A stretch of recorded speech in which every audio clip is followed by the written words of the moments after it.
नक्सलियों ने ग्रामीण की हत्या कर दी। मुखबिरी का शक जताया, जनताना अदालत लगाई और मौत के घाट उतार दिया।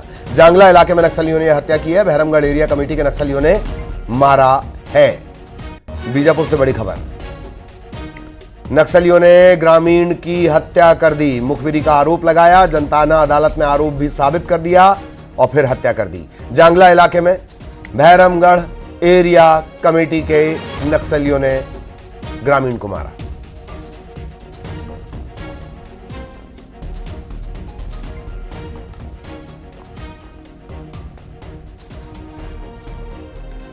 श्रीनिवास हमारे साथ जुड़े हुए हैं। श्रीनिवास, पूरी जानकारी। जांगला थाना क्षेत्र का है, जहां पर माओवादियों ने जन अदालत लगाकर जो माटवाड़ा निवासी माडवी दुलारू पर गोपनीय सैनिक का आरोप लगाया था, मुखबिरी करने का आरोप लगाया था, जिसके बाद उसे जन अदालत में हत्या कर दी गई। ये जो नक्सली ये बहरमगढ़ इलाके के हैं और इस घटना के बाद इलाके में थोड़ा दहशत तो माहौल है। ये साथ ही नक्सली है जो जन अदालत लगाते वहां ग्रामीण को बीच में इस युवक को लाए और इसकी हत्या कर दी थी। फिलहाल पुलिस तक ये मामला पहुंचा, पुलिस पूरी मामले की जांच कर रही है। जी धन्यवाद श्रीनिवास इस अपडेट के लिए।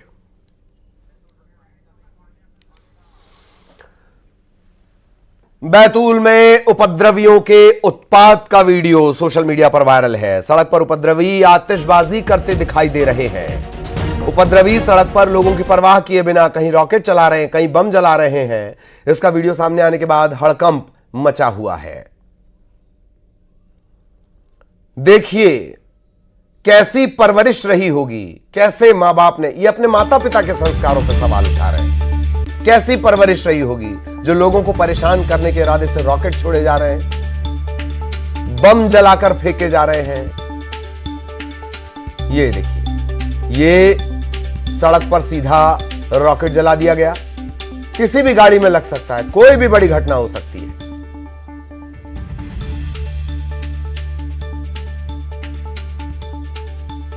एक गाड़ी पर यह जाकर लगता भी है। यह रोमांच का कौन सा तरीका है? अगर उस तरफ से कोई रॉकेट चला आया तो दिक्कत हो जाएगी। ये उपद्रवी सड़क पर आतिशबाजी का ये वीडियो वायरल हो रहा है। लोगों की आवाजाही है, सड़क भरा हुआ है, उसके बीच रॉकेट चलाया जा रहा है। कौन सा ये रोमांच है?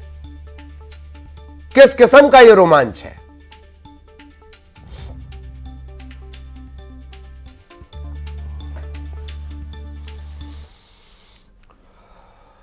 खबर कोरबा से, जहां रेत के अवैध भंडारण पर बड़ा एक्शन लिया गया। एसीसी इंडिया बैचिंग प्लांट में रेत का अवैध भंडारण हो रहा था।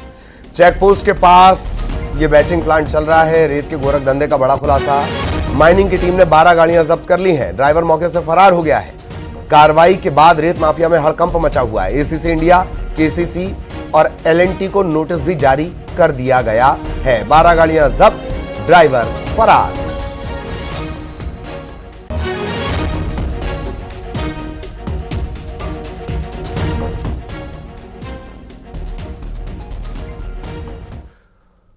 और बैतूल को यह हुआ क्या है? कोई रॉकेट चला रहा है और कोई बाइक को रॉकेट के अंदाज में चला रहा है।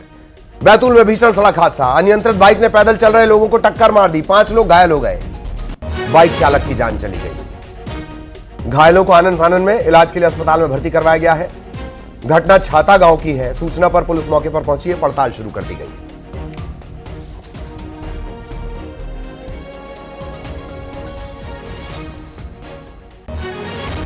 हादसे में जो बाइक चालक था उसकी भी जान चली गई है। ग्वालियर में प्रॉपर्टी डीलर हत्याकांड में इनाम घोषित किया गया है। पुष्पेंद्र सिंह भदौरिया, देवेंद्र राहुल और गोलू भदौरिया पर 10-10 हजार का इनाम रखा गया है। कल शाम को महाराजपुरा थाना इलाके के शताब्दीपुरम में एक प्रॉपर्टी डीलर की हत्या कर दी गई थी। अब इस मामले में इनाम का ऐलान हुआ है। 10-10 हजार का इनाम। नाम जान लीजिए, फोटो भी देख लीजिए। पुष्पेंद्र सिंह भदौरिया, देवेंद्र राहुल और गोलू भदौरिया। सुशील हमारे साथ जुड़े हुए हैं। सुशील, पूरा अपडेट।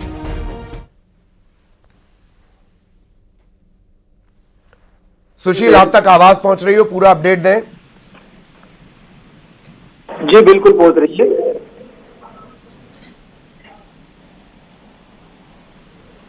सुशील, क्या कुछ अपडेट? 10-10 हजार के इनाम का ऐलान।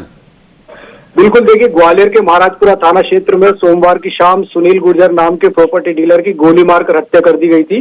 इसकी हत्या में जो आरोपी थे वो उसके पूर्व पार्टनर ही थे। इसमें पुष्पेंद्र भदौरिया, उनके भाई देवेंद्र भदौरिया, राहुल और गोलू, 4 जो नामजद आरोपी है। इन चारों आरोपियों के खिलाफ 10-10 हजार रुपए का इनाम घोषित किया है ग्वालियर एसपी धर्मवीर सिंह ने।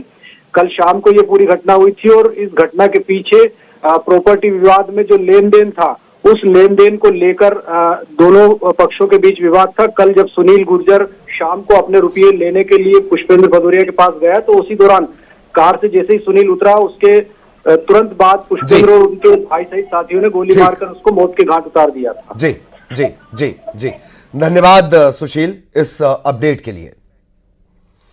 और भोपाल में सीएम डॉक्टर मोहन यादव ने प्रदेशवासियों को देव उठनी 11 की बधाई दी है। उन्होंने कहा कि हमारा ये पर्व है, मिलन का ये त्योहार है।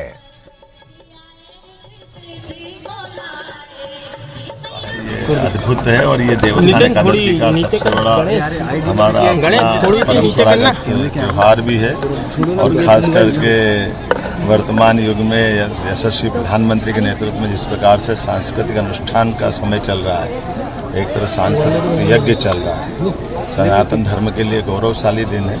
और ऐसा माना जाता है कि आज ही के दिन भगवान विष्णु नींद से जाग करके संसार की इस रचना का, व्यवस्था का कार्यभार भगवान शिव से अपने हाथ में लेते हैं। इसलिए हरिहर मिलन का दिन भी आज होता है। मेरी अपनी ओर से देवोत्थान एकादशी पर प्रदेशवासियों को, देशवासियों।